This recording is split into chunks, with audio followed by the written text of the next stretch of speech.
अस्सलाम वालेकुम नाज़रीन, प्रोग्राम आज का पाकिस्तान और मैं हूं आपका मेजबान बिलाल खान। सबसे पहले बात करेंगे कि 8 फरवरी 2024 को तीर चलेगा या फिर शेर जीतेगा या फिर बल्ला जो कि छीन लिया गया है उसके आजाद उम्मीदवार जीतते हुए नजर आएंगे। ये बड़ा सवालिया निशान है क्योंकि पाकिस्तान पीपल्स पार्टी के चेयरमैन और साबिक वजीर खारजा बिलावल भुट्टो जरदारी ने भी कहा कि हम अवाम के लिए मैदान में उतर चुके हैं, पीपल्स पार्टी को भारी अक्सरियत से आपने जितवाना है। नौशेरा फेरोज में भी जलसा किया और उसमें खिताब किया गया और ये भी कहा कि 2018 के इंतखाबात के सिलसिले में आज आपके पास आया हूं। उनकी जो सेंट्रल एग्जीक्यूटिव कमेटी है उसने वजीर आजम नामजद कर दिया है। अब आपसे वोट की दरखास्त है ताकि आप भी वजीर आजम बनने में मदद करें। दूसरी जानिब मुस्लिम लीग नून के कायद मियां नवाज शरीफ ने भी कहा है कि अगर मुझे ना हटाया जाता तो मुल्क खुशहाल होता और यह भी कहा कि घर घर रोशनी के चिराग भी जल रहे होते। जबकि हाफिजाबाद में नून लीग के जो इस वक्त कायद हैं उन्होंने ये कहा कि पांचों जजेस ने 25 करोड़ लोगों के नुमाइंदों को निकालकर जो है वो मुल्क का दिवालिया निकाला। अगर मुझे ना निकाला जाता तो आज बिजली, गैस और तमाम चीज़ें सस्ती होती और मुल्क का ये हाल ना होता। जबकि मरियम नवाज साहिबा भी खामोश ना रहीं और उन्होंने भी ये कहा कि हम 28 मई वाले हैं, हम 9 मई वाले नहीं हैं। एक तारीख पाकिस्तान को संवारने की है और एक तारीख उजाड़ने की है। तमाम सियासी जमातें इस वक्त जोर आजमाती नजर आ रही हैं। जबकि पीटीआई के हवाले से भी मैं ये कहूंगा कि जो इस वक्त चेयरमैन है और जो वाइस चेयरमैन है वो कोशिशें करते नजर आ रहे हैं और ये पुरुमीद नजर आ रहे हैं कि किसी तरह भी हम पीछे नहीं हटेंगे इलेक्शन से। कोशिशें की जा रही हैं, अदलिया का फैसला सर आंखों पर रखा पीटीआई के जो टॉप लीडरशिप है उन्होंने, लेकिन कहीं ना कहीं पीटीआई के लिए मुश्किलात का जो है वो कटहरा तंग होता चला जा रहा है। कल भी मैंने आपको बताया था कि किन मुश्किलात का सामना करना पड़ेगा। आज बगैर किसी तवालत के मैं अपने पैनल का जो है वो शुक्रिया अदा करता हूं कि पैनल मुझे ज्वाइन कर चुका है। शाहिदा रहमानी साहिबा हैं पाकिस्तान पीपल्स पार्टी से, आपका बहुत शुक्रगुजार हूं। आप हल्के से मुझे इस वक्त जो है वो टाइम दे रही हैं, ज्वाइन कर रही हैं। और दूसरी तरफ शकीला लुकमान साहिबा हैं जो बड़ी जोर और शोर से कैंपेन चलाती नजर आ रही हैं, मुस्लिम लीग नून की रहनुमा हैं। और तीसरी तरफ नवाब शाह से NA 208 के कैंडिडेट गुलरिन साहब हैं। और बड़ा एक कठिन मामला है नवाब शाह के अंदर, बड़ा तगड़ा ये जो है वो हल्का है जहां से ये कंटेस्ट कर रहे हैं। पीटीआई से इनका ताल्लुक है। आपका भी बहुत शुक्रिया। तमाम मौजूद मेहमान मुझे ज्वाइन कर चुके हैं। मैं आप दोनों की इजाजत से जरा पहले पीपल्स पार्टी से बात करना चाहूंगा। शाहिदा रहमानी साहिबा, पाकिस्तान पीपल्स पार्टी की जानिब से जो चेयरमैन है बिलावल भुट्टो जरदारी साहब पुर उम्मीद नजर आ रहे हैं, बड़े कॉन्फिडेंट नजर आ रहे हैं कि सेंट्रल एग्जीक्यूटिव कमेटी ने तो नामजद कर दिया है वजीर आजम। अब अवाम से दरखास्त है कि आप हमें वोट देकर वजीर आजम बनाएं। यानी कि ऐसा लग रहा है कि वजीर आजम के लिए कहीं ना कहीं से क्लीन चिट मिल गई है या कॉन्फिडेंस लेवल बड़ा बढ़ गया है इस इलेक्शन कैंपेन में। वजह क्या है? बहुत शुक्रिया। देखें, पाकिस्तान पीपल्स पार्टी ने हमेशा ताकत का सरचश्मा आवाम को कहा और शहीद जुल्फिकार अली भुट्टो ने भी, और ये लेगेसी है बिल्कुल। और मैं समझती हूँ कि ताकत का सरचश्मा आवाम ही है जमहूरियत के अंदर। और ये जमहूरी तकाजा था। जिस तरीके से आपने देखा कि CEC ने उन्हें चेयरमैन बिलावल भुट्टो जरदारी साहब को प्राइम मिनिस्टर के लिए नॉमिनेट किया। अब आवाम फैसला करेंगे कि वजीर आजम किसे होना चाहिए। और यही वजह है कि वो आवाम में जा रहे हैं। वो वाहिद लीडर हैं जो आप देख रहे हैं कि तसलसल के साथ लास्ट 6 मंथ से आवाम के अंदर हैं।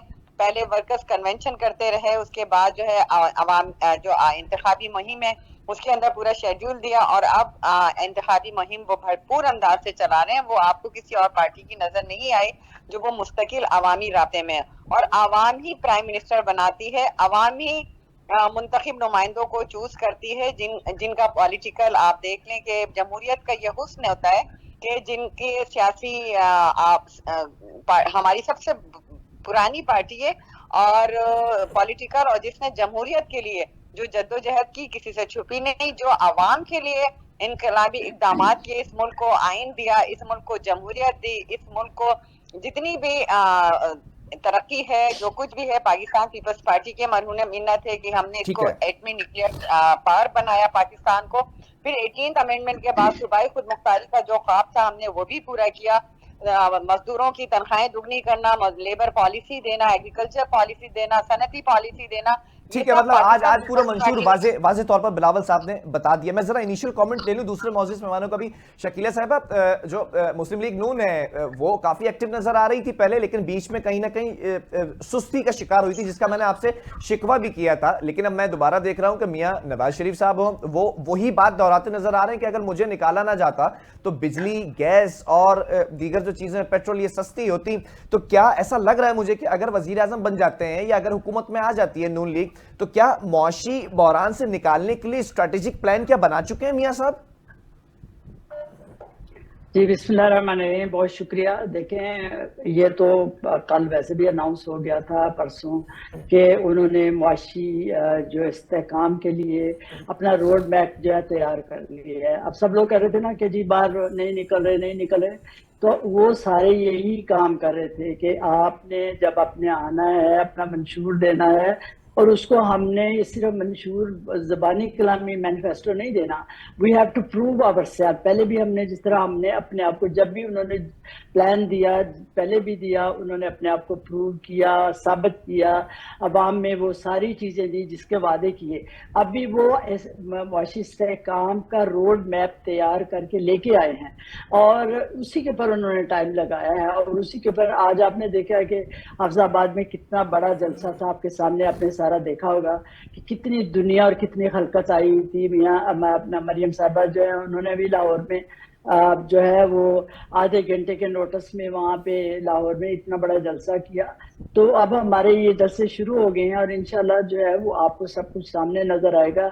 और हम जो कहेंगे वो इसको साबित करते हैं। हम सिर्फ वादे नहीं करते, हम सिर्फ ज़बानी कलामी बातें नहीं करते जी हम इतने करोड़ नौकरियां और इतने हम घर देंगे, या हम कहेंगे जी हम जो है वो ये कर देंगे वो कर देंगे। जितना दूसरी पार्टियां जो है वो बातें कर रही हैं, अपने अपने एरियाज को नहीं देखती, अपने पास्ट को नहीं देख रहे। हम अपने पास्ट को इसलिए आपको याद दिलाते हैं, अपना पास्ट सामने रखते हैं, तो हमने जो कहा वो पूरा किया।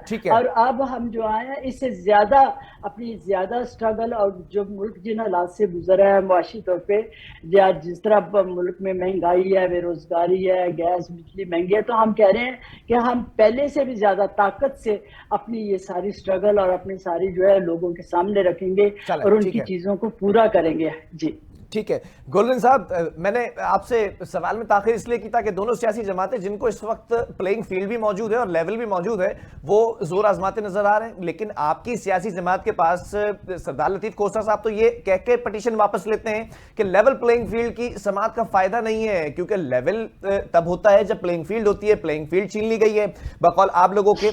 इन तमाम सिनेरियोज के साथ इस सिचुएशन को जो बिल्ड हो चुकी है, कैसे जो कैंडिडेट्स हैं पीटीआई के, बशमूल आप खुद भी कंटेस्ट कर रहे हैं नवाब शाह से, एनए 208 से, किस तरह से टैकल करेंगे, उन मुश्किलात का सामना कैसे करेंगे?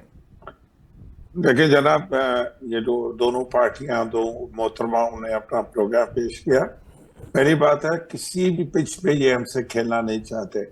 इनकी अपनी बनाई हुई पिच, इनके अपने बॉलर, इनकी अपनी फील्ड, अपनी विकेट, लेकिन उसमें भी हमसे ये खेलना नहीं चाहते क्योंकि ये नहीं खेल सकते। जिस हालात में हम इलेक्शन लड़ रहे हैं, जिस हालात से हम गुजर रहे हैं, मेरा ख्याल है कि मीडिया उसका गवाह है, पूरी दुनिया गवाह है। जिस तरह हमारे नॉमिनेशन फॉर्म पे हमारे साथ किया गया, उसके बाद हमारी कैंडिडेट्स को जिस तरह के नेम किया जा रहा है, और मैं तो अफसोस है मुझे कि जब पेशावर हाई कोर्ट ने फैसला दिया बैट पे, उसके बाद सुप्रीम कोर्ट को इतनी क्या जल्दी थी कि 2 दिन 12-12 16-16 घंटे केस सुनकर हमसे बैट छीना। चलो बैट छीन गया हमने, फिर भी ये क्रेडिट जाता है हमारी लीडरशिप को और हमारी टीम को। उसके बावजूद भी हमने कहा कि हम इलेक्शन लड़ेंगे। मैं नवाब शाह से लड़ रहा हूँ एनए 2008 में। हर कैंडिडेट का अलग निशान है हम सब पीटीआई के। हमने पीटीआई पे अप्लाई किया, हमें बैठ दिया गया, उसके बाद सब कुछ छीन के अभी हर कोई अलग अलग किसी निशान पे लड़ रहा है। लेकिन मैं अच्छा गुल साहब एक सवाल है, रिन साहब एक सवाल है, आपका भी निशान जो है वो बल्ले से अलग है, तमाम दूसरे जो कैंडिडेट्स हैं उनका निशान भी बल्ले से अलग है। ये कंफ्यूजन कैसे दूर होगी कि किसको पार्टी ने टिकट दिया है? आपके मद्दे मुकाबिल कोई और शख्स भी खड़ा हो सकता है आजाद उम्मीदवार की हैसियत से और कहे कि खान साहब ने मुझे टिकट दिया है, इसका क्या हल निकाला है? नहीं जी, देखें आज हमारी पार्टी ने पूरा वो लिस्ट शाया कर दी है कि नवाब शाह से ये कैंडिडेट है और इसका निशान ये है। जैसे मैं लड़ रहा हूँ, मेरा निशान जो है वो ये अपना कितली है, और दूसरा जो जरदारी साहब से लड़ रहा है उसको चारपाई दी गई है। अभी वो जो स्टेटमेंट आएगी नाम के सामने वो हमारा निशान जो है ना पार्टी अनाउंस करेगी। ठीक है। अच्छा, मैं ये कहता हूँ, मुझे अफसोस है, एक मैडम ने कहा कि हम अवाम में जाएंगे। भाई अवाम में सबको जाने दें ना, हमें क्यों नहीं जाने दिया जा रहा है? मैं पूछ लूंगा ये तीर क्या साहब। हमारी ये हमारी नहीं, ये मैडम बड़ी काबिल एहतराम है, मैं कई प्रोग्राम में इनके साथ गया हूँ, ये बड़ी एक लिखी पढ़ी औरत है, लेकिन मैं कहता हूँ मैदान सबको दे, अवाम में सबको जाना चाहिए, हमें तो जलसे करने की इजाजत नहीं है। मोहतरमा कह रही है कि आज हमने हाफिजाबाद में इतना बड़ा जलसा किया और लोग नवाज शरीफ के दीदार करने आ गए, बहुत बड़ी एक नई चीज है जो लोग दीदार करने आ गए। मैं कहता हूं कि वो इलेक्शन कराएं बिलाल साहब, जी जिसको पाकिस्तान की आवाम तस्लीम करे। चले, मैं इस पर सवाल कर लेता हूँ, मैं इस पे सवाल कर लेता हूँ कि आवाम शाहिदा रहमानी साहिबा शिकवा कर रहे हैं गुलरिंग साहब के तमाम सियासी जमातों को मैदान में उतरने की इजाजत है, जलसे जुलूस करने की इजाजत है। आप खुद भी माशाल्लाह से हल्के के अंदर मौजूद हैं, कैंपेन कर रही हैं। एक कैंपेन करना और कंटेस्ट करना, उसका एक फील अलग होता है। ये वो फील अलग आती है कि आप गए थे आवाम के पास, तो आवाम ने वोट दिया आपको। अब एक शख्स गया ही नहीं है और वो फिर हार जाता है, तो उसके दिल में तो यही होगा ना। पीटीआई के जो लोग हैं वो तो यही कहते नजर आएंगे कि हमें मौका नहीं मिला था, इस वजह से हम हार गए थे। तो शाहिदा साहब, इनको मौका नहीं मिला और फिर ये हार जाएं तो इनकी भी बात दुरुस्त हो जाएगी। जैसे एमक्यूएम कहती आती है अभी तक कि बल्दियाती इंतखाबात से हमने बॉयकॉट किया था, अगर हम आते तो हम पीपल्स पार्टी को भी पीछे छोड़ देते। कैसे टैकल करेंगे आप लोग इनको? देखिए, सबसे पहली बात ये कि एमक्यूएम को किसी ने मजबूर नहीं किया था कि आप बाइकआउट करें। उसी जो ऑर्डिनेंस था या जो कानून था, उसी के तहत तमाम पॉलिटिकल पार्टीज ने इलेक्शन में हिस्सा लिया। और जब ये इस तरह के कानून बनते हैं तो सबके सिग्नेचर्स होते हैं, एमक्यूएम भी इसमें शामिल थे।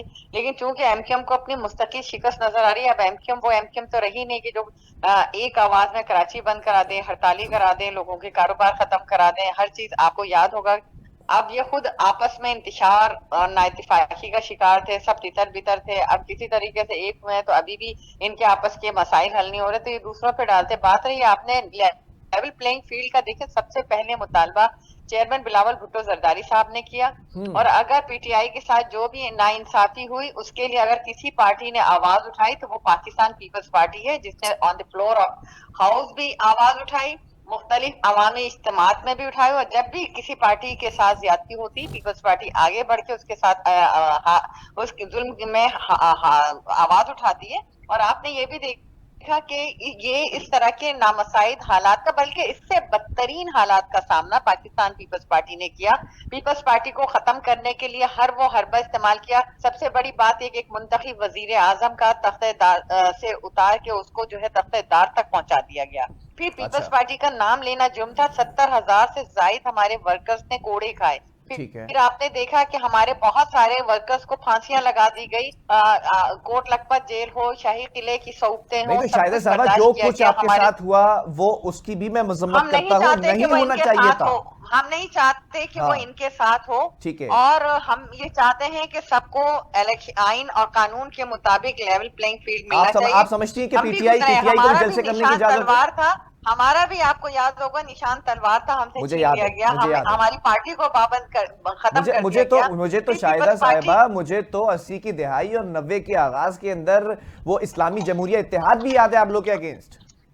जी, वो सब कुछ हुआ, इलेक्शन चुराए गए, जिसको जब बीबी कहती थी, और वो वक्त ने साबित किया, कोर्ट ने साबित हुआ कि किस तरह किसने इलेक्शन चुराए, किस तरीके से कौन चोर दरवाजों से आता रहा, और कौन मतलब इस पॉइंट पर आप आगे रुकती हैं ना कि पीटीआई को मौका मिलना चाहिए। 10 से 20 दिन रह गए, पीटीआई को मौका मिलना चाहिए। बिल्कुल बिल्कुल, मैं चाहती हूँ कि उनको भी उसी तरह मौका मिलना चाहिए जिस तरह दीगर पार्टी। ठीक है नाज़रीन, बड़े बड़े ऐसे कैंडिडेट्स हैं खासतौर पर कराची शहर के अंदर जो मुझसे राब्ता कर रहे हैं पाकिस्तान तहरीक इंसाफ के कि हम तो रूपोश हैं लेकिन हमारी कैंपेन कोई हमारा बेटा चला रहा है, कोई हमारी बेटी चला रही है, कोई हमारी टीम चला रही है। काइंडली इसको भी जरा सा आप देखें, और अगर आप हमें प्रोग्राम का हिस्सा बनाते हैं तो हम कॉल पर ही आ सकते हैं, हम लोकेशन शो नहीं कर सकते। ये जो चीज़ है, ये जो डर है, ये क्यों है? इलेक्शन से पहले 8 फरवरी से पहले 20 दिन रह चुके हैं ऑलमोस्ट। लेकिन कैंपेन करने का मौका नहीं दिया जा रहा। लेकिन पीपल्स पार्टी सपोर्ट कर रही है पीटीआई को कि मौका मिलना चाहिए। जरा शकीला लुकमान साहब इस पर कमेंट कीजिएगा कि एक सवाल आपसे यह है कि आप लोग बड़े कॉन्फिडेंट हैं, ठीक है, मियां साहब जिस तरह से वापस आए, पूरी तैयारी के साथ आए। शर्जील इनाम मेमन साहब ने कह दिया कल कि ना मियां साहब डील के बगैर जाते हैं, ना डील के बगैर आते हैं वापस। उस जुमले को भी जरा सामने रखते हुए मेरा जवाब दीजिएगा इस सवाल का कि अगर पीटीआई के ये तमाम उम्मीदवार हार जाते हैं इलेक्शन के अंदर और फिर पीटीआई ये नैरेटिव बिल्ड करती है कि हमें तो मौका नहीं मिला था इलेक्शन के अंदर कैंपेन चलाने का, हमें मौका नहीं मिला था इलेक्शन फेयर लड़ने का, इसलिए हम हार गए, आवाम की मेजॉरिटी हमारे पास है अभी भी, फिर किस तरह से टैकल करेंगे इनके नैरेटिव को आप लोग? देखिए, अगर उनको जो है बल्ले का निशान नहीं मिला या बल्ले से वो आउट हो गए हैं तो ये हमारा कसूर है। ये हमारा कसूर नहीं है, ये इनका अपना। ये अदालतों में गए हैं, इन्होंने अपने बातों का जवाब नहीं दे सके। इंट्रा पार्टी इलेक्शन की बात हुई है, सुप्रीम कोर्ट ने इनको साफ लफ्जों में ये कहा था कि आप अपने जो इंट्रा पार्टी इलेक्शन हो गए हैं उनका आप सबूत दें। आप सबूत दें तो अभी आपको जो है वो बल्ले का निशान मिल जाएगा। लेकिन ये इसको साबित नहीं कर सके, इनके पास कोई सबूत नहीं था, क्योंकि इन्होंने अपनी पार्टी जो कॉन्स्टिट्यूशन है उसके मुताबिक नहीं वो इलेक्शन कराए थे। पता नहीं कहाँ जाके किसी छोटे कमरे में जाके बैठ के अपने पार्टी वर्कर्स को नहीं बुलाया, उनको बताया नहीं है, कुछ नहीं इन्होंने किया। इनके पास कोई सबूत नहीं था, वरना सबूत होता तो उसी वक्त ये पेश करते। बल्कि उस वक्त या वहां अदालत में इनके अपने ही जो वकील थे उन्होंने जो कहा कि नहीं जी हम ठीक है। साहब जो है वो बातें शकील साहब जरा सा तवक्कुफ रखिएगा, मुझे यहाँ पर एक कमर्शियल ब्रेक की तरफ जाना है। एक ब्रेक से वापस आकर हम बात करेंगे खासतौर पर पीटीआई से कि इंटर पार्टी इलेक्शन के हवाले से बातें की जा रही हैं। सुप्रीम कोर्ट में आपको पूरा मौका मिला लेकिन क्यों ना साबित कर सके, ये तमाम चीजें एक ब्रेक के